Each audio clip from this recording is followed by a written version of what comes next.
Hello all. Yes I एसच्या प्लॅटफॉर्मवर मी प्राची घोसाळकर तुमचं पुन्हा एकदा स्वागत करते. बऱ्याच महिन्यांनी मी यूट्यूबसाठी लेक्चर रेकॉर्ड करत आहे. जसं मी गेल्या एक 7-8 महिन्यापूर्वी जर तुम्ही माझे व्हिडिओ पाहाल म्हणजे येस आय एसच्या प्लॅटफॉर्मवर जाऊन किंवा चॅनलवर जाऊन व्हिडिओ पाहाल तर तुमच्या लक्षात येईल की एथिक्स या विषयाची तयारी कशी करायची, एथिक्स हा विषय समजून कसा घ्यायचा. त्याचबरोबर मी आणखी एक लेक्चर केलं होतं की केस स्टडीज कशा सॉल्व्ह करायच्या. आणि नंतर मग आम्ही एक 3 बॅचेस रन केल्या. जसं मी म्हणलं होतं की 35-35 लेक्चर्सची आमची बॅच असणार, त्याच्यामध्ये 3 बॅचेस रन झाल्या आणि मग मुलांनी प्रिलिम्सच्या तयारीला लागले. सो परत एकदा मी तुमचं स्वागत करते आणि आज पासून आपण नवीन लेक्चर सिरीजला सुरुवात करणार आहोत की एथिक्सचा जो सिलेबस आहे, म्हणजे आता नुकतीच प्रिलिम्स झालेली आहे आणि मुलं थोडी गोंधळात असतील तर मला असं वाटतं की माझे पहिले 2 लेक्चर्स त्यांनी नक्की पाहावेत. तुमचा गोंधळ किंवा जी काही मानसिक द्वंद्व आहे की एथिक्स या विषयाला घेऊन ते नक्कीच कमी होईल आणि तुम्ही मला कॉन्टॅक्टही करू शकता. पण आजपासून आपण एथिक्ससाठी एक स्पेशल सिरीज घेऊन येणार आहोत आणि त्याच्यामध्ये मी यूट्यूब प्लॅटफॉर्मवरून जास्तीत जास्त सिलेबस कसा कव्हर होईल हा प्रयत्न माझा असणार आहे. मी गेल्या लेक्चरमध्ये म्हणजे पहिल्या लेक्चरमध्ये सांगितलं होतं की एथिक्स हा अंडरस्टँड करण्याचा, समजून घेण्याचा विषय आहे आणि तुम्हाला ज्या गोष्टी समजल्या आहेत त्या पेपरमध्ये उत्तरामध्ये उतरवण्याचा विषय आहे. जसं की मी म्हणलं होतं की एथिक्स हा प्रश्न आणि उत्तर ह्याच्यामध्ये बसणारा विषय नाही, तर प्रॉब्लेम आणि मग त्याचं सोल्युशन अशा काही पद्धतीचा तो विषय आहे. तर मी ह्या लेक्चर सिरीजमध्ये मी म्हटलं होतं की एक 40-42 संज्ञा आहेत, तर त्या 40-42 संज्ञांवर जास्तीत जास्त भर देऊन सिलेबस वाईज म्हणजे सिलेबस जसा आहे तशाच क्रमाने जास्तीत जास्त संज्ञा मी कव्हर करण्याचा प्रयत्न करणार आहे. पण नुसत्याच संज्ञा नाही तर ethics is all about examples. तुमच्या रोजच्या आयुष्यातले, पेपरमधले, पॉलिटिकल, सोशल जे काही एक्झाम्पल्स आहेत, माझ्या लेक्चरमध्ये जास्तीत जास्त एक्झाम्पल्सवर भर असणार आहे. तर आजपासून आपण या सिरीजला सुरुवात करणार आहोत. त्याचबरोबर एथिक्ससाठी नवीन बॅच कधी लॉन्च होणार आहे, ती कधी असणार आहे, कुठे असणार आहे, किती दिवसांची असणार आहे, याबद्दल पण तुम्हाला हळूहळू माहिती आपल्या चॅनलवर मिळणार आहे. बरं, मग ही माझी इंट्रोडक्शन. ज्यांना माहीत नाहीये मी कोण आहे, ज्यांनी आधी माझे लेक्चर्स बघितलेले नाहीयेत किंवा माझ्या बॅचचे जे विद्यार्थी नाहीयेत त्यांच्यासाठी इंट्रोडक्शन.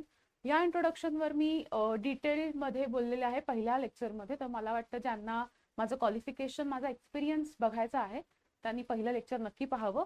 अदरवाईज आज आपण इथेच थांबूयात. म्हणजे मी ह्यावर काही फार डिस्कस करत नाही, फक्त एवढं सांगते हे माझं हार्वर्डचं जस्टिस या विषयावरील सर्टिफिकेट मी इथे लावलेलं आहे. All right, so let's start. मी म्हणलं होतं की संज्ञांची तयारी करायची आहे, कॉन्सेप्टची तयारी करायची आहे, ती कशी करायची हे पहिल्याच लेक्चरमधली मी स्लाइड इथे घेतलेली आहे.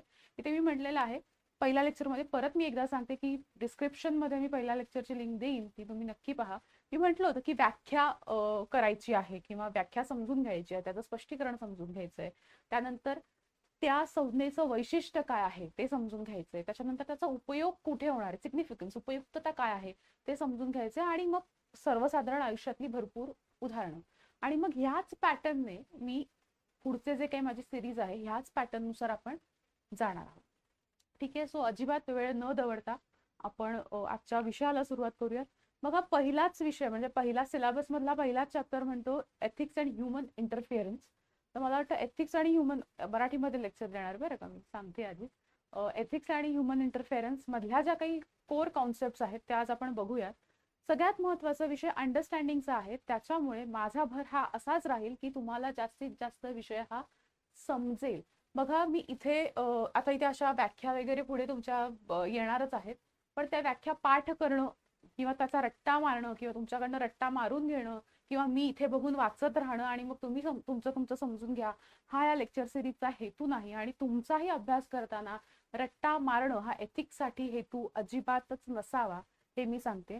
त्यामुळे जास्तीत जास्त उदाहरणांसह आपण हा विषय कसा समजून घ्यायचा, किंवा एथिक्स आहे मग मोरॅलिटी आहे, मग नीतिशास्त्र आपण मराठीत म्हणतोय, नीतिमत्ता म्हणतोय, मग मूल्य आली, व्हॅल्यूज आल्या, मग एथिक्स असतील तर काय, मग मूल्यच नसतील तर काय, हे सगळं समजवून अगदी सोप्या भाषेत समजून सांगणं हा माझा हेतू इथे असणार आहे. सो आपण सुरुवात करूयात. बघा, इकडे म्हणलेलं आहे की नीतिशास्त्र म्हणजे एथिक्स आणि मोरॅलिटी असे जर आपण 2 शब्द घेतले तर मराठीमध्ये त्याचं ट्रान्सलेशन करताना ह्या 2 शब्दांना बऱ्यापैकी कॉमन शब्द नीतिमत्ता असा वापरला जातो.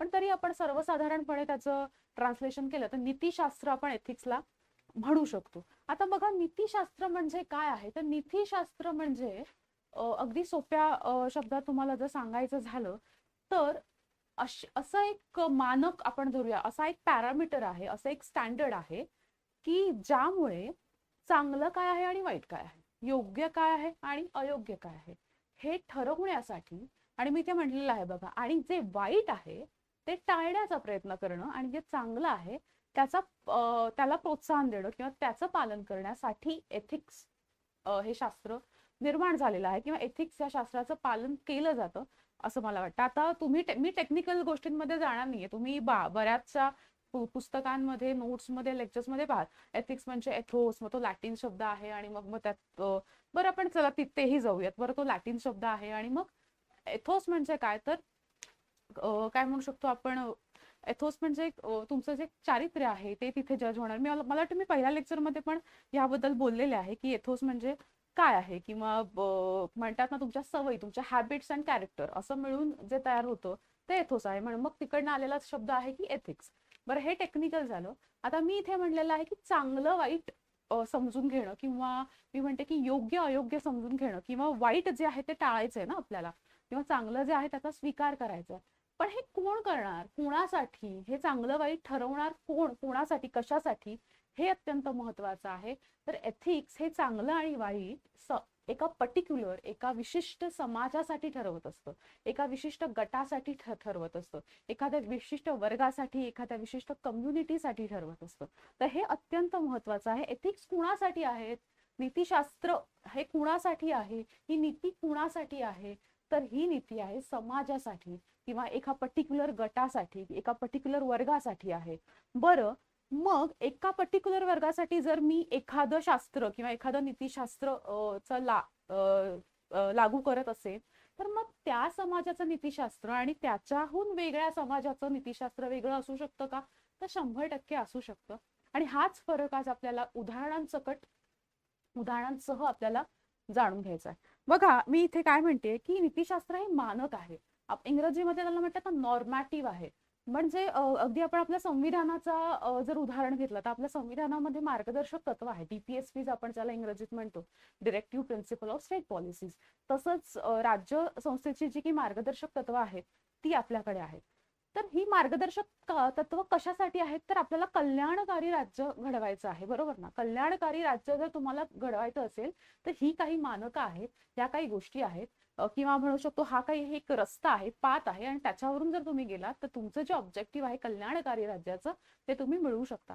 तसंच आहे की एखाद्या समाजाला कल्याणकारी राज्य म्हणण्यापेक्षा आपण कल्याणकारी समाज किंवा पीसफुल, शांततापूर्वक समाज घडवायचा आहे, किंवा प्रत्येक समाजाचे वेगवेगळे आदर्श असू शकतात, किंवा कुठे पोहोचायचंय ते ऑब्जेक्टिव्ह वेगळं असू शकतं. तो त्या ऑब्जेक्टिव्ह पर्यंत पोहोचण्यासाठी त्या समाजाने, त्या समाजातील इंडिव्हिज्युअल्सला, व्यक्तींना घालून दिलेल्या जी काही मानक आहेत, पॅरामीटर्स आहेत, ते म्हणजे एथिक्स आहेत. बरं, आता इकडे मोरॅलिटी स्लाइड आली बघा. आता इथे मी म्हटलेलं आहे की ही समाजाने घालून दिलेली मानकं कशासाठी आहेत, तर इथे म्हटलेलं आहे की सामान्य किंवा सामायिक हितासाठी, अ कॉमन गुड. पूर्ण समाजाने स्वीकारलेलं जे काही कॉमन गुड असेल किंवा एक कॉमन ऑब्जेक्टिव्ह असेल, त्या ऑब्जेक्टिव्ह पर्यंत पोहोचण्यासाठी जे काही टूल्स आपण वापरणार आहोत, जे काही शास्त्र वापरणार आहोत, ते म्हणजे आहे तर एथिक्स आहे. बरं, मग मी जसं म्हणले की एथिक्स हे माझं वेगळं असू शकतं किंवा माझ्या समाजाचं वेगळं असतं. मी ज्या समाजाला बिलॉंग करते त्या समाजाचं वेगळं आहे. तुम्ही ज्या समाजाला बिलॉंग करता त्या समाजाचे एथिक्स वेगळे असू शकतात. मी ज्या देशाचे नागरिक आहे त्या देशाचे एथिक्स, त्या देशाच्या संस्कृतीचे मी म्हणेन एथिक्स वेगळे असू शकतात. इतर देशांच्या संस्कृतीचे एथिक्स वेगळे असू शकतात. आता ह्याची काही जर उदाहरणं आपण घ्यायची झाली तर मला वाटतं की बघा, एक धर्मपत्नीत्व असं आपण म्हणू शकतो, किंवा बहुपत्नीत्व, ज्याला पॉलिगॅमी आणि मोनोगॅमी असं इंग्रजीमध्ये म्हटलं जातं. तर मला कमेंट सेक्शन मध्ये तुम्ही तुमचे विचार, तुमची मतं जी असतील ती नक्की सांगा.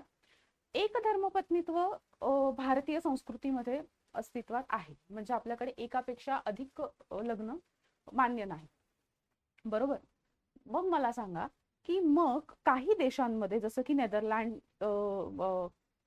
सारखे देश आहेत, सॉरी नेदरलँड नाही, मिडल ईस्ट कंट्रीज ज्या आहेत किंवा आफ्रिकन कंट्रीज आहेत काही, किंवा म्हणजे मिडल ईस्टमध्ये सौदी अरेबिया सारखे जे देश आहेत तिकडे आपण म्हणू शकतो की बहुपत्नीत्वाचा स्वीकार आहे. मग आपण जर म्हटलं की, मी म्हटलं की एक धर्मपत्नीत्वच बरोबर आहे, कारण ते माझ्या समाजाने घालून दिलेली एथिकल कंडक्ट मध्ये येतं, परंतु दुसऱ्या समाजासाठी बहुपत्नीत्व सुद्धा बरोबर असू शकतं. मला सांगण्याचा मुद्दा असाच आहे की डिफरन्सेस आहेत इथे, कोण वाईट कोण चांगलं, किंवा काय कोणती संस्कृती चांगली कोणती वाईट हे सांगण्यासाठी मी इथे आलेली नाही, किंवा तुम्ही तसं करू नका. मी पहिल्याच लेक्चरला सांगितलेलं आहे की नो जजमेंट्स.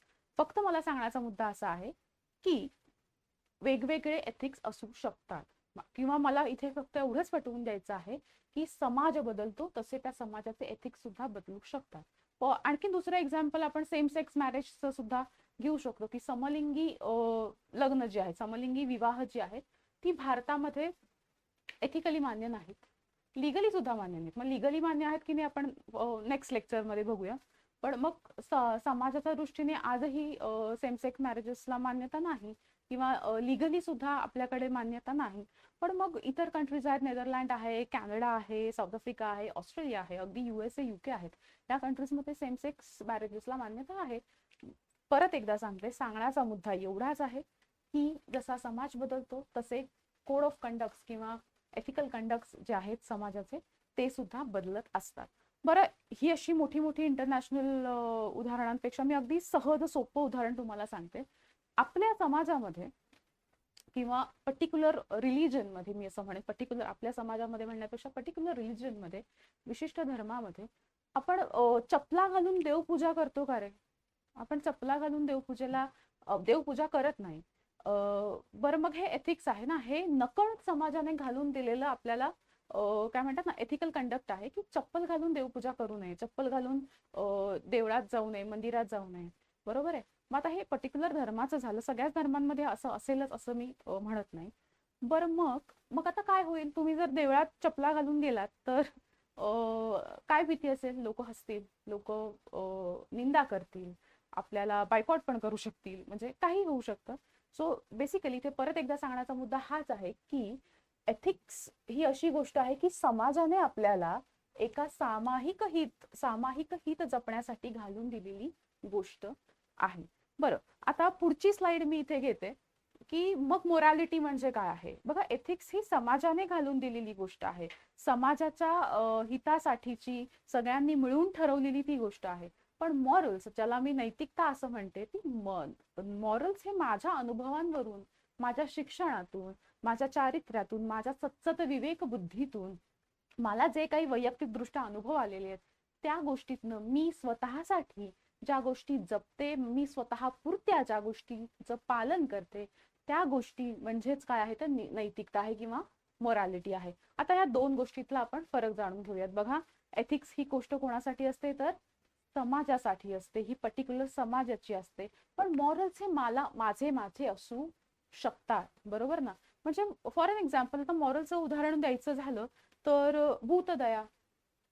भूतदया करणं म्हणजे प्राण्यांवर अन्याय अत्याचार न करणं, त्यांच्यावर दया करणं, हे माझे मॉरल्स असू शकतात. म्हणजे हे मी स्वतःसाठी ठेवलेले जपलेले काही ही नैतिकता असू शकते. बरोबर आहे ना? पण मी ही समाजावर लादू शकत नाही, मी इतर लोकांवर ही लादू शकत नाही, ती मी फक्त माझ्या पुरती. आता ना आणखीन एक मला हे बोलता बोलता पटकन आठवतंय. बघा, आणखीन एक गोष्ट मी तुम्हाला सांगते. Where is my pen? की ह्या तीन गोष्टी आहेत बघा. आपण नैतिक असतो, आपण अनैतिक असतो, आणि मग आपण म्हणजे असू शकतो, आणि मग आपण असतो ते निनैतिक असतो. म्हणजे मॉरल, इमॉरल आणि अमॉरल. ठीक आहे? म्हणजेच काय, आता मी भूतदयेचं उदाहरण तुम्हाला देते. ह्याचं उदाहरण बघा, मी रोज सकाळी उठले की मी माझं काय करते, मी माझ्या एरियामधल्या, माझ्या परिसरातला, मी फक्त उदाहरण देते, मी असं करेनच असं काही सांगता येत नाही. मी माझ्या एरियामधल्या जे श्वान आहेत, कुत्रे आहेत, त्यांना मी खायला घालून येते, किंवा त्यांना मी त्यांचं अन्न देऊन येते. ओके, मी भूतदया दाखवते. मग ही माझी मोरॅलिटी झाली.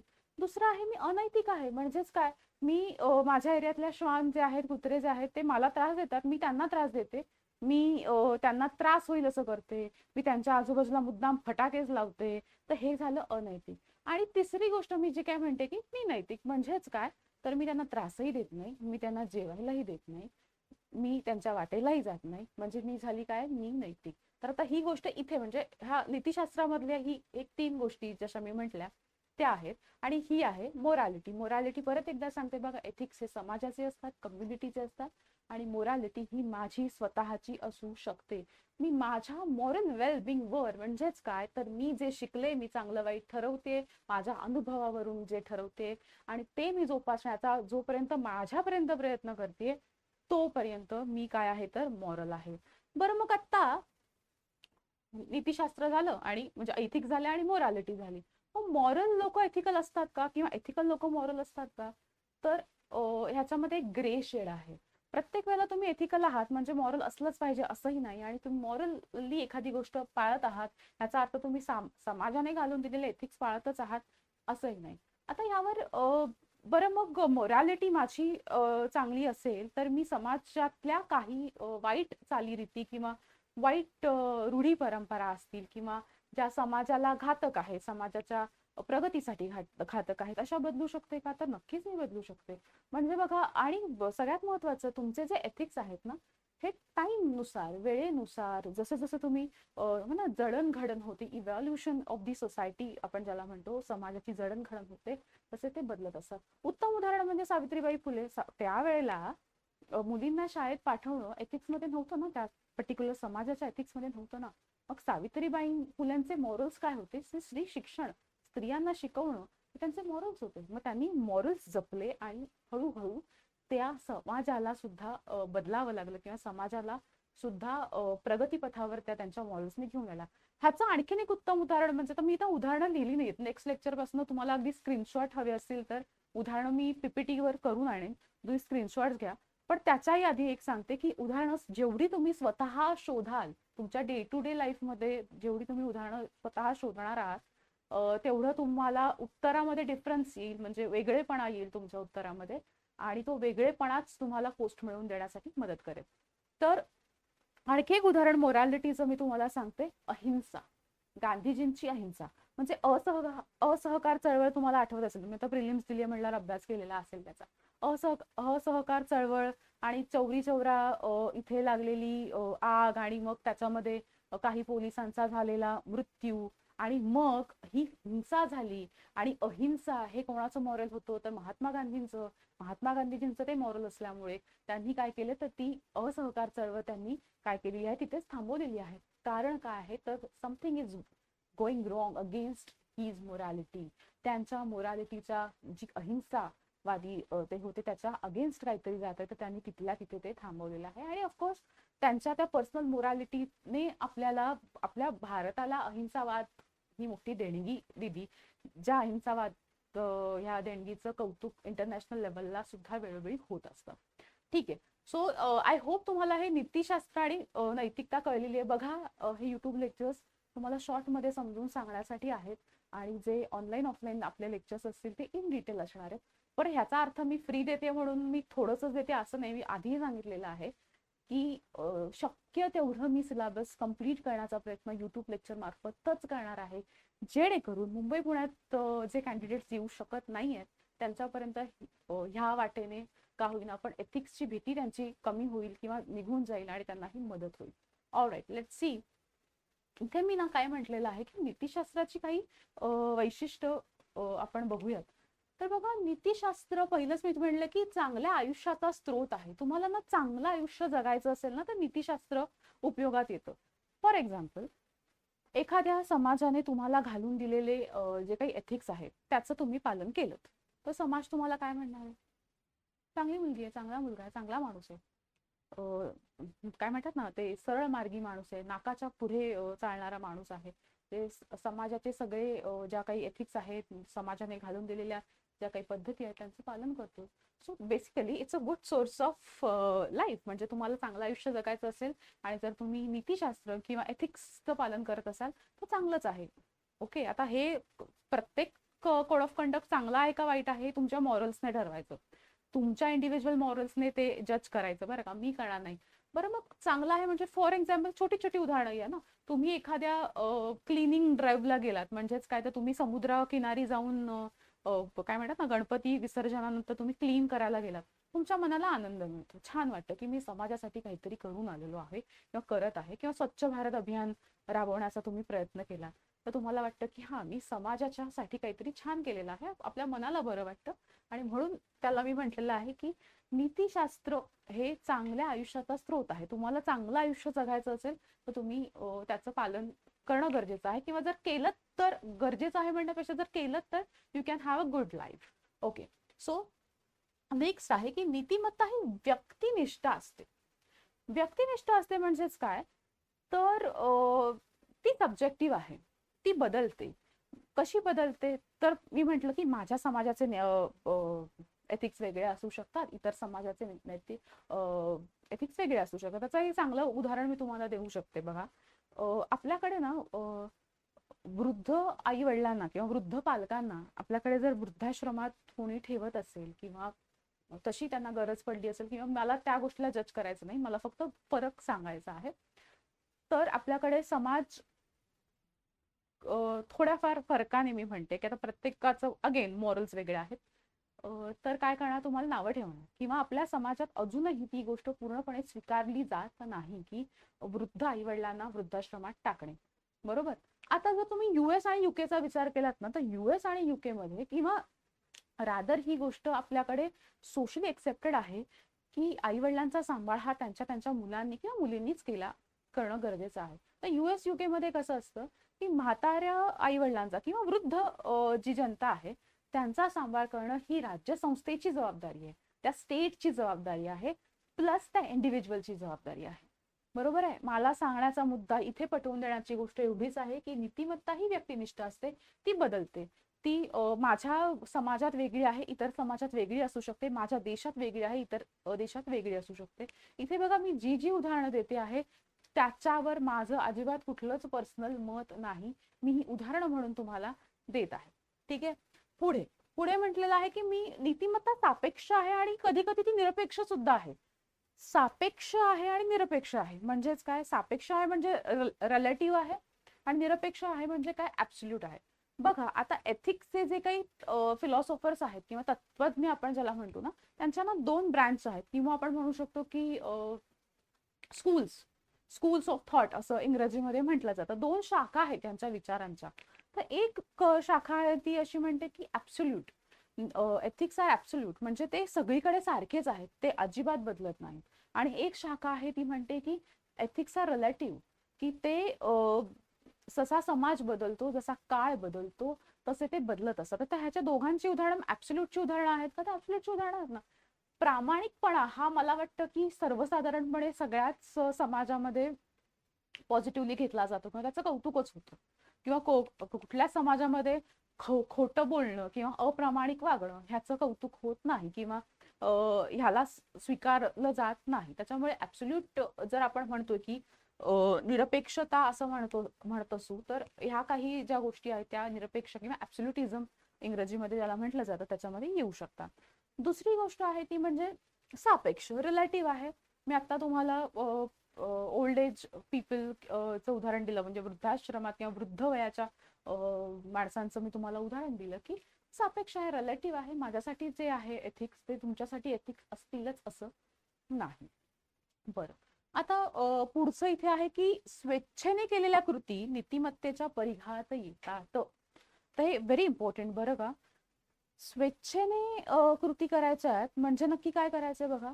तुम्हाला एखादी गोष्ट अशी गन पॉइंटवर कोणी करायला लावली, मग ती चांगली असू दे किंवा वाईट असू दे, तुम्हाला उद्या म्हटलं गन पॉइंटवर की तुला एखादी वाईट गोष्ट म्हणजे वाईट कृती, मग म्हणजे आता मी एक्स्ट्रीमच जाते जरा, म्हणजे तुम्हाला मर्डरच करायचंय, एखाद्याला मारायचंय, एखाद्याला किडनॅप करायचंय, पण आणि त्याच्यावर म्हणजे काय आहे तर तुम्हाला गन पॉइंट ठेवलेला आहे की ते नाही केलंस तर आम्ही तुला जीवे मारू. ते स्वेच्छेने केलेलं आहे का, तर नाही. तर मग ही गोष्ट एथिकल ठरेल का, अनएथिकल ठरेल का, तर काहीच ठरणार नाही, कारण ह्या गोष्टीमध्ये स्वतःची इच्छा इथे नाही. किंवा दुसरी उलट गोष्ट आहे की आपण नाही का आपल्या शाळांमध्ये वगैरे नाही का सांगायचे आपल्याला की म्हणजे आता तुमच्या शाळेत माहित नाही मला की तुम्हाला 15 ऑगस्टला यावंच लागेल, सकाळी 6 वाजता उठून यावंच लागेल, आणि जर नाही आलात तर तुमची 10 दिवसाची पुढची प्रेझेंटी लागणार नाही किंवा तुमची गैरहजेरी लावू. तर त्या गैरहजेरी लागणार ना 10 दिवस वगैरे, किंवा तुमचे जे ओरलचे मार्क्स आहेत ते आम्ही कमी करू वगैरे. तर हे गन पॉइंटच आहे ना. म्हणजे मग मी 15 ऑगस्टला जर 6 वाजता उठून गेले तर मी देशभक्तीसाठी गेले का माझ्या त्या 10 दिवसाच्या गैरहजेरीसाठी गेले, हे मॅटर करतं. तर इथे मॅटर काय करतं, तुमची इच्छा, एथिक्स पाळण्याची तुमची इच्छा इथे अत्यंत मॅटर करते. जर ती असेल आणि जर ती इच्छा ठेवून तुम्ही एथिकल वागत असाल तर तुम्ही एथिकल आहात, आणि इच्छा ठेवून जर समजून उमजून जर तुम्ही अनएथिकल वागत असाल तर तुम्ही अनएथिकल आहात, असं ह्या गोष्टीचं म्हणणं आहे. आता इथे मी पुढे असं म्हणलं की नीतिमत्ता आणि नैतिकता हे समतुल्य असतीलच असं नाही. म्हणजे एथिक्स आणि मोरॅलिटी हे ह्या दोन गोष्टी सारख्याच असतील किंवा समतुल्यच असतीलच असं नाही. असतीलच असं नाही म्हणजे त्या नसतीलच असंही नाही. आता ह्याच्यावरनं आपण ह्या 3 मुद्द्यांवर मी काही टेबल्स बनवलेत, आपण ते पाहूयात. बघा आता इथे मी म्हटलंय, बघा 2 मिनिटं द्या.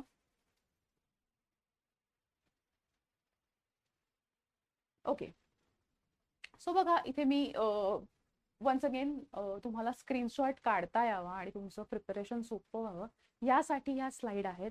अदरवाईज लेक्चरसाठी स्लाईडची तशी काही आवश्यकता नाही. हे सगळं कर्मकांड आहे बघा. आणि हे मी परत एकदा, जी लोक मला भेटू शकत नाहीयेत, ऑफलाईन लेक्चर्सला येऊ शकत नाहीये, जी महाराष्ट्रात पुणे मुंबईत राहत नाहीयेत, इतर भागांमध्ये राहत आहेत, त्यांच्यासाठी हे सगळं चालू आहे. ऑलराईट.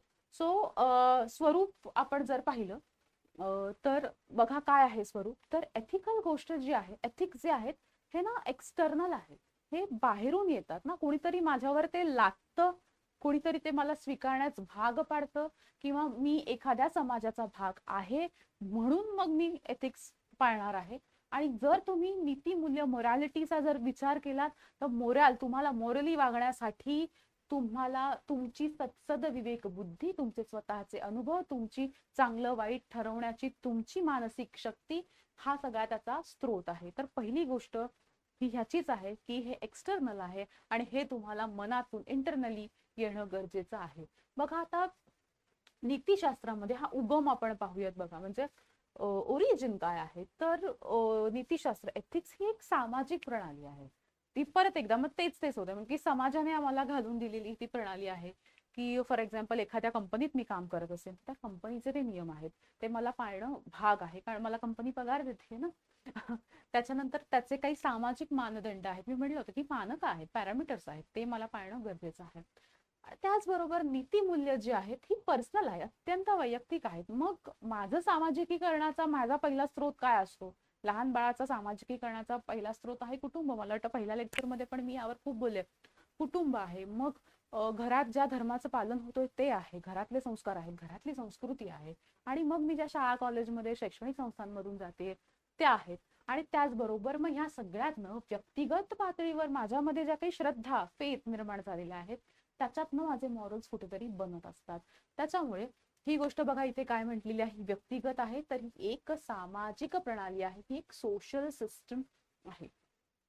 त्यानंतर इथे मी म्हटलं की व्याप्ती, स्कोप काय आहे, तर कलेक्टिव्ह आहे. मगाशीच मी म्हटलं की कॉमन गुडसाठी, सामाजिक हितासाठी, सामूहिक हितासाठी ही गोष्ट महत्वाची आहे. आणि मी स्वतःसाठी ठरवणार आहे मॉरल्स, हे मी स्वतःसाठीच ठरवणार आहे की माझ्यासाठी योग्य काय आहे, अयोग्य काय आहे. सो ह्याची व्याप्ती ही पर्सनल आहे आणि ह्याची व्याप्ती जी आहे ती सोशल आहे. बघा आता चेंज होतो का, म्हणजे एथिक्स मध्ये चेंज होतो का किंवा मॉरल्स मध्ये चेंज होतो का, तर ऑफकोर्स दोघांमध्ये पण चेंज होतो, पण तरीही मॉरल्स जे आहेत, मराठीमध्ये ज्याला नीतिमूल्य असं म्हणतोय आपण, ते बऱ्यापैकी जास्त स्टेबल आहेत. कोणापेक्षा जास्त स्टेबल आहेत, तर एथिक्स पेक्षा जास्त स्टेबल कोण आहेत, तर मॉरल्स आहेत. कारण काय आहे, जसा समाज बदलणार आहे, तसा व्यवसाय बदलणार आहे, तसे माझे एथिक्स काय होणार आहेत, बदलणार आहेत. पण व्यक्ती म्हणून बघा, व्यक्ती म्हणून जडणघडण होण्यासाठी ना खूप वर्ष लागतात, खूप मोठ्या प्रमाणात त्याला एक म्हणा ना सामाजिकीकरण लागतं. तर ते व्हायला वेळ लागतो. त्याच्यामुळे बऱ्यापैकी कसे आहेत ते स्थिर आहेत. त्यानंतर मी म्हटलंय की पालन का करायचं आहे, तर अगेन वन्स अगेन मला त्या समाजात राहायचं आहे, मला काय म्हणतात ना, मला एक चांगलं आयुष्य, गुड लाईफ जगायचं आहे, म्हणून मला त्याचं पालन करायचं आहे.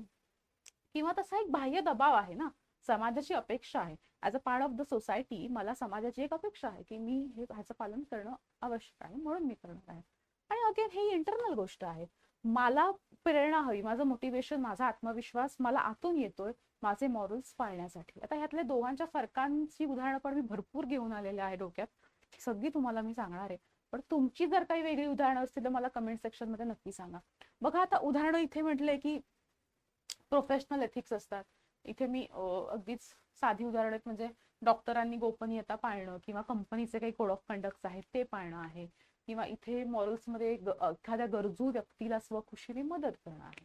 आता बघा, इथे ना आणखी एक गोष्ट काय म्हणू शकतो आपण, आणखी एक गोष्ट लक्षात येते की मॉरल्स आणि एथिक्स असे एकत्र असू शकतात का, की मी सेम टाइम एथिकल पण आहे आणि मी सेम टाइम मॉरल पण आहे.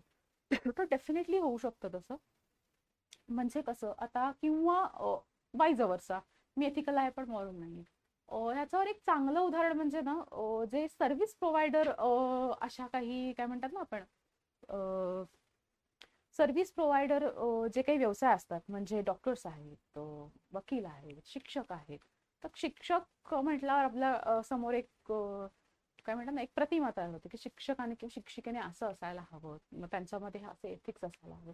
तसंच आहे. म्हणजे आता वकील, पण इथे डॉक्टर लिहिलंय मी, आता वकील एखादा असेल आणि एखादा वकिलाचा क्लायंटला तो वाचवणं, त्याच्याकडे जी काही व्यक्ती येते त्याला वाचवणं, हे काय हे एथिक्स आहेत. कोणाचे एथिक्स आहेत, तर वकिलाचे. पण वकिलाला आतून माहिती आहे बरं का, की हा जो आपला क्लायंट आहे ना, हाच खरा गुन्हेगार आहे. आणि मग वकिलाचा काय होतंय, मोरॅलिटीला धक्का बसतोय जर तसे मॉरल्स त्या वकिलाकडे असतील तर, की अरे मी एखाद्या गुन्हेगाराला वाचवतो, हे माझे मॉरल्स नाही आहेत. बरोबर. मग इथे द्वंद्व निर्माण होतो, मोरॅलिटी आणि एथिक्स मधला हा द्वंद्व आहे, हे लक्षात घ्या. ठीक आहे. सो एथिक्स काय सांगतात त्या वकिलाला, की तुझा क्लायंट आहे आणि तुझ्या एथिक्स मध्ये त्या क्लायंटला वाचवणं हे तुझं काम आहे. पण मॉरली मला आतमध्ये कुठेतरी त्या गोष्टीचा त्रास होतोय की तो गुन्हेगार आहे, मला माहिती आहे, पण तरीही मला, because I am following the ethics of my business, माझ्या व्यवसायाचे एथिक्स मी फॉलो करत असल्यामुळे मला त्याला वाचवणं गरजेचं आहे. ठीक आहे. सो हा एक बेसिक फरक, अगदी बेसिक आहे बरं का. जसे जसे लेक्चर्स पुढे जातील तसे आपण अत्यंत ऍडव्हान्स गोष्टींकडे जाणारच आहोत. ऑलराईट. सो बघा, हे झालं. आता बरं, एथिक्स आणि लॉ कडे येण्या अगोदर ना आणखी एक छोटंच उदाहरण मला एक क्लिक झालं म्हणून तुम्हाला मी सांगते. माझं स्वतःचं पर्सनल उदाहरण आहे, की जसं मी म्हणते की एथिक्स हे बदलतात आणि मग आपण जजमेंटल नसलं पाहिजे वगैरे. मी लहान होते बरं का, लहान म्हणजे 20-22 वर्षाची असेल. तर मी ट्रॅव्हल करत होते आणि मी एकटी ट्रॅव्हल करत होते. मी दिल्लीवरून मुंबईला ट्रॅव्हल करते. तर मुंबई म्हणजे बॉम्बे सेंट्रलला ट्रेन थांबायची होती आणि ते आलं असं येणार आहे, मग बॅगा बिगा घेऊन आपण नाही का ते दरवाजात उभं राहायला जातो, चिल रांग लागली होती, मी होती. आणि माझ्या बाजूला ना एका कोचवर बसली होती ती बाई, एक फॉरेनर लेडी होती. तर जसं तिला कळलं की मी बराच वेळ उभी आहे, तिच्याकडे ना अशी पुस्तकं पसरलेली होती तिच्या त्या बर्थवर. ती मला म्हणाली की यू प्लीज सिट. तर तिने काय केलं, त्या पुस्तकाला पायाने बाजूला सारलं. ओके, पाय लावला आणि सगळी पुस्तकं बाजूला केली आणि मला म्हणाली बस. ओके. आता 20-22 वर्षाची, मी म्हंटल ना की मॉरल्स बदलायला खूप वेळ लागतो, की मी म्हंटल अरे बापरे, पुस्तकाला पाय म्हणजे. आता मला सांगा, आपल्या कल्चरमध्ये आपण जर असं पुस्तकाला पाय लावलं तर 4 नजरा डायरेक्ट आपल्याला रोखून बघतात की ही काय करते. तसंच माझ्याही मनात काहीसं झालं. पण आता ह्याच्यामध्ये एक गोष्ट आहे, ती बाई भारतीय संस्कृतीतली नव्हती, त्याच्यामुळे पुस्तकाला पाय लावू नये ही भारतीय संस्कृती झाली. मग इथे मला तिला जज करण्याचा काही अधिकार नाही किंवा केलंही नाही पाहिजे, कारण तिच्या संस्कृतीचा तो भाग नाही. दुसरी गोष्ट म्हणजे, ही गोष्ट लक्षात घ्या, तिने तेवढी पुस्तकं रात्रीत वाचून काढली होती, त्याच्यामुळे तो खरा रिस्पेक्ट होता त्या पुस्तकांसाठी.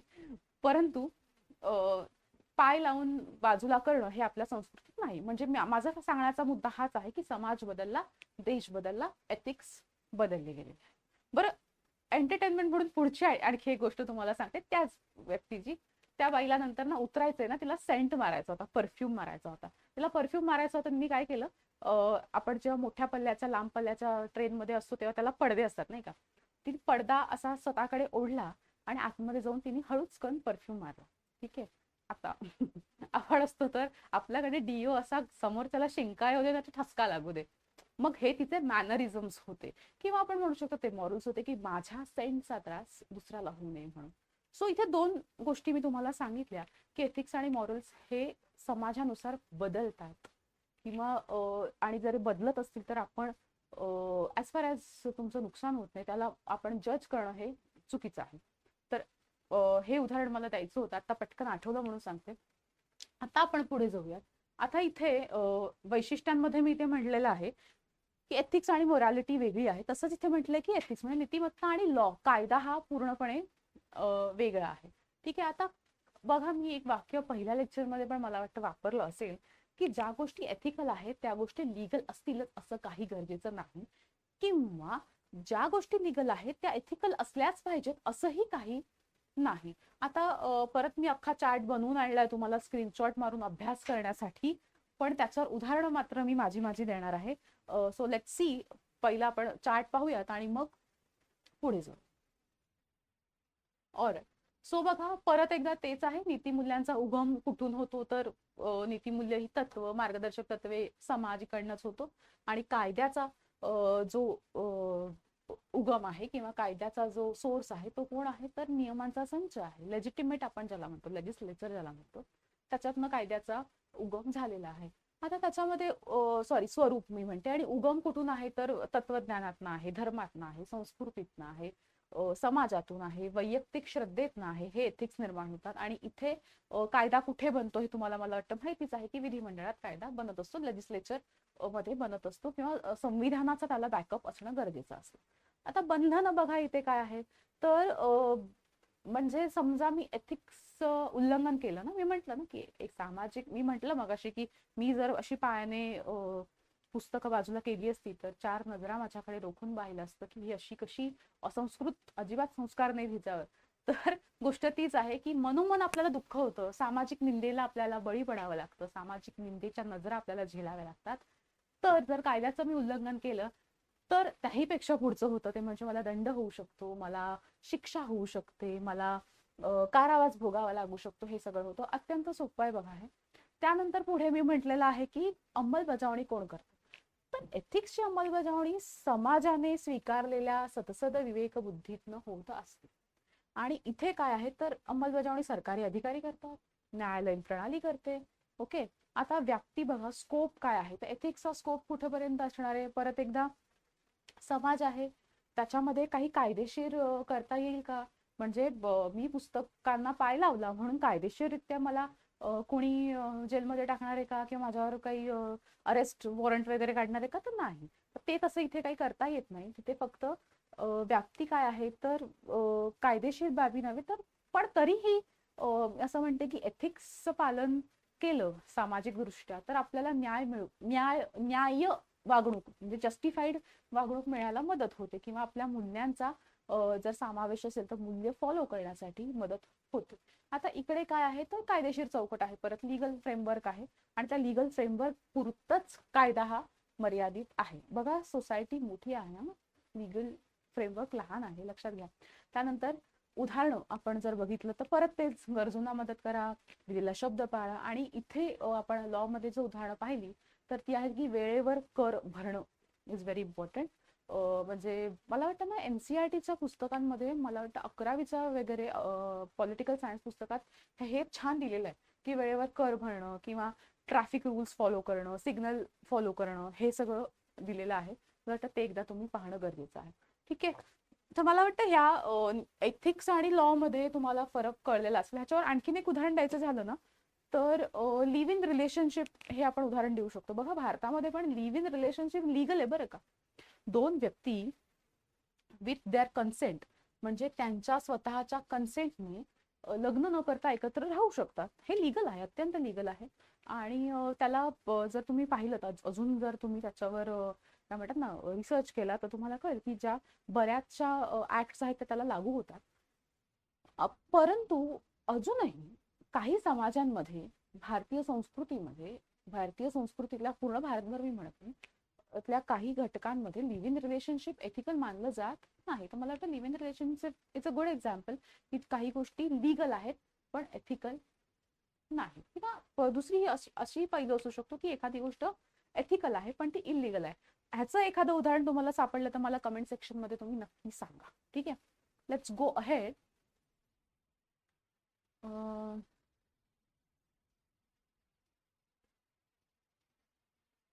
ऑलराईट. सो पुढचं आहे की नीतिमत्ता आणि धर्म ह्यातला फरक काय आहे. बघा इथे आपण काय घेतोय तर आपण वैशिष्ट्य घेतोय आणि त्यातलंच हे एक वैशिष्ट्य आहे की धर्म आणि नीतिमत्ता हे पण समतुल्य असेलच असं काही सांगता येत नाही. सो आपण ते बघूया. ओके. सो धर्माकडे आपण येऊया. धर्माचं पाहूया जरा. बघा की परत एकदा नीतिमत्ता कुठून येते तर तर्कशुद्ध विचार, सत्सत्विक बुद्धी. धर्म कुठून येतो हे लक्षात घ्या. 2 मिनिटं. धर्म कुठून येतो तर एखादी डिवाइन पॉवर ना, दैवी याज्ञा आहे, श्रद्धा आहे, धार्मिक ग्रंथ असतात आपल्याकडे. त्याच्यातनं आपण धर्माचं काय म्हणतात ना मूल आधार, त्याचं कोर बेसिक काय आहे ते आपण बघू शकतो. नंतर उगम काय आहे तर आणि परत एकदा मानवी समाज, मानवी ह्युमन इंटरफेरन्स आपल्या काय म्हणतात ना सिलेबसमध्ये जे वाक्य नाव दिलेलं आहे तसं आहे. मानवी नातेसंबंध आहेत त्यातनं येतं. इथे कुठे कुठून येतोय तर देवदैवत आहे किंवा अलौकिक शक्तीवरचा विश्वास, सुपर नॅचरल पॉवर वरचा विश्वास असतो. त्यातून जन्म घेतो किंवा धर्माचा जन्म होतो. नंतर व्याप्ती कुठे आहे तर बऱ्यापैकी हे काय असतात की एथिक्स मी मगाशी म्हटलं होतं देर आर 2 ब्रांचेस ना, की 2 स्कूल ऑफ थॉट्स आहेत की एक ऍब्सोल्यूट आहे, रिलेटिव्ह आहे. ऍब्सोल्यूट असतील तर मग ते युनिव्हर्सल आहेत, ते सेक्युलर आहेत, निरपेक्ष आहेत. पण जर तुम्ही रिलिजनचा विचार केला तर रिलिजन हे पर्टिक्युलर एखाद्या कम्युनिटीसाठी किंवा स्पेसिफिक कम्युनिटीसाठी, पंथासाठी, धर्मासाठी काय असतं तर सीमित असतं. आता उद्देश पण इथे काय आहे तर मानव्याचं म्हणजे एथिक्सचा उद्देश काय आहे, चांगलं आचरण, सामाजिक ना कॉमन गुड, न्याय मिळाला पाहिजे, समाजामध्ये सुसंवाद असला पाहिजे, समाज म्हणून आपण एकोप्याने नांदलं पाहिजे, हा त्याचा उद्देश आहे. आणि इथे बऱ्यापैकी इथे बघा उद्देश सारखा आहे हा, पण पाठ वेगळा असू शकतो. इथे काय आहे तर मला मोक्ष पाहिजे, मला मोक्ष प्राप्ती असायला पाहिजे, मला स्वर्ग प्राप्ती पाहिजे, मला स्पिरिच्युअल डेव्हलपमेंट पाहिजे, मला स्पिरिच्युअल पीस पाहिजे. ह्या अशा पद्धतीच्या रिलिजनच्या काय असू शकतात तर उद्देश असू शकतात. आता अंमलबजावणी कोण करतं इकडे तर माझी सतसत विवेक बुद्धी, मला ज्या एखाद्या समाजाचे एथिक्स मला पटत असतील तर मी तसं वागणार आहे. आणि इथे अंमलबजावणी करत असताना पाप पुण्य कर्मकांड किंवा धार्मिक ज्या काही संस्था असतात ते काय करत असतात तर ह्यांची अंमलबजावणी करत असतात. आणि इरेस्पेक्टिव्ह ऑफ ऑल रिलिजन्स, प्रत्येक रिलिजन मध्ये ह्या सगळ्या गोष्टी होतच असतात. बर. आता मला वाटतं की वन्स अगेन की नीतिमत्ता म्हणजे एथिकल आहोत पण रिलिजियस नाही, पण रिलिजियस आहे पण एथिकल नाही, असं जर तुम्हाला काही उदाहरणं सापडली तरीही ती मला नक्की सांगा. आणि तुम्हाला सापडतील करंट अफेअर्स मध्ये हल्ली अशी उदाहरणं फार येत आहेत. मी अजिबात हिंट देणार नाहीये, तुम्ही मला कमेंटमध्ये सांगा की ह्याच्यावर तुम्हाला काही उदाहरणं सापडत आहेत का. बरं. आता ना मी इथे 2 प्रश्न घेतलेले आहेत, पण तरीही एकदा सार सांगते आपण काय काय पाहिलं आतापर्यंत आणि पुढे आपण काय बघणार आहोत सिरीजमध्ये ते बघा. मी तुम्हाला एक बेसिक एथिक्स आणि मोरॅलिटी सांगितलं, त्यातला फरक सांगितला, मग आपण एथिक्स ची वैशिष्ट्ये काही घेतली, त्याच्यामध्ये रिलिजन, लॉ आणि मोरॅलिटी म्हणजे नैतिक नीतिमत्ता, नीतिमूल्य, कायदा आणि धर्म ह्या तिघांशी आपण एथिक्सला कम्पेअर केलेलं आहे. त्याचबरोबर एथिक्स सापेक्ष आहे, निरपेक्ष आहे, अशा प्रकारची काही वैशिष्ट्य घेतलेली आहेत. पुढच्या लेक्चरमध्ये हे सगळं सिलेबसमध्ये आहे बघा. मी तुम्हाला हेच सांगते, आपल्याला अजिबात इकडे तिकडे जायचं नाही. एथिक्स हा अंडरस्टँडिंगचा विषय पूर्णपणे अंडरस्टँडच करायचा आहे. परंतु सिलेबस सोडून बाष्पळ गप्पा मारायच्या नाहीत किंवा गोष्टी वेळा होऊन ऐकत बसायचं आपल्याला नाहीये. स्टिक टू सिलेबस हे आपलं मोठो आहेच पहिल्यापासून, तर ते आपण करणार आहोत. ह्याच्या पुढचं लेक्चर जे मी करणार लगेचच मी एक पुढच्या आठवड्यात पुढचं लेक्चर टाकेन. ह्याला लागूनच पुढचा जो सिलेबस आहे तो जास्तीत जास्त कव्हर करण्याचा मी प्रयत्न इथे करणार आहे. बरं. आता मी इथे प्रश्न घेतलेले आहेत, हे प्रश्न तुम्हाला थोडे एक्सप्लेन करते आणि मग आपण थांबूया. बघा इथे काय आहे, नैतिकता न पाळता तुम्ही नीतिमान होऊ शकता का. आता बघा थोडा कन्फ्युजिंग प्रश्न आहे. आता इथे नैतिकता म्हणजे काय, इथे इंग्रजीमध्ये जे लिहिलेलं आहे मे बी त्याच्यात तुम्हाला थोडीशी आयडिया येईल. Can you become ethical without Bing moral. म्हणजेच काय, आता मघाशी मी तुम्हाला सांगितलं ना सापेक्ष आहे, बरोबर ना, बदलणार आहे, रिलेटिव्ह आहे. की मी मी एखादं मॉरल पाळत नाहीये पण जस्ट बिकॉज मी त्या सोसायटीचा भाग आहे, की मी त्या समाजाचा भाग आहे, मी त्या बिझनेसचा भाग आहे, म्हणून मी एथिकल होऊ शकतो. वकिलाचं उदाहरण मी तुम्हाला दिलं की मी मॉरल नाहीये, म्हणजे मला एथिक्स पाळणं, माझ्या वकिलीचे एथिक्स पाळणं जास्त गरजेचं वाटतं. त्याच्यामुळे मी मॉरल न होता मी एथिकल नक्कीच होऊ शकतो. अशी उदाहरणं द्या बरं. आता हे प्रश्न काही आयोगाचे नाही बरं का. आपण आधी सुरुवात करताना ना असे थोडेसे विचार करायला लावणारे प्रश्न घेणार आहोत लेक्चर सिरीजमध्ये, आणि मग हळूहळू आपण आयोगाच्या प्रश्नांना जाणार आहोत. आणि डेफिनेटली आपण केस स्टडीज, भरपूर केस स्टडीज ऑनलाईन ऑफलाईन युट्यूबमध्ये जेवढ्या शक्य होतील, युट्यूब लेक्चर्समध्ये तेवढ्या मी घेईन. पण माझ्या ऑनलाईन आणि ऑफलाईन लेक्चर्समध्ये ज्या लोकांनी माझे बॅच अटेंड केली त्यांना माहिती आहे, आपण जास्तीत जास्त फोकस हा केस स्टडीजवर आणि क्वेश्चन सॉल्व्हिंगवर हा असतोच. त्याच्यामुळे तो घेऊया. आता इथे आणखी दुसरा प्रश्न बघा मी घेतलाय की अनैतिक असलेली गोष्ट कधी नैतिक होऊ शकते का की नाही, म्हणजे किंवा can something that is immoral ever B moral. म्हणजे तुम्हाला ह्याचं उदाहरण मी देते बघा. म्हणजे डॉक्टरचं उदाहरण घेऊयात आपण. एखादा सर्जन आहे बरं का, सर्जन.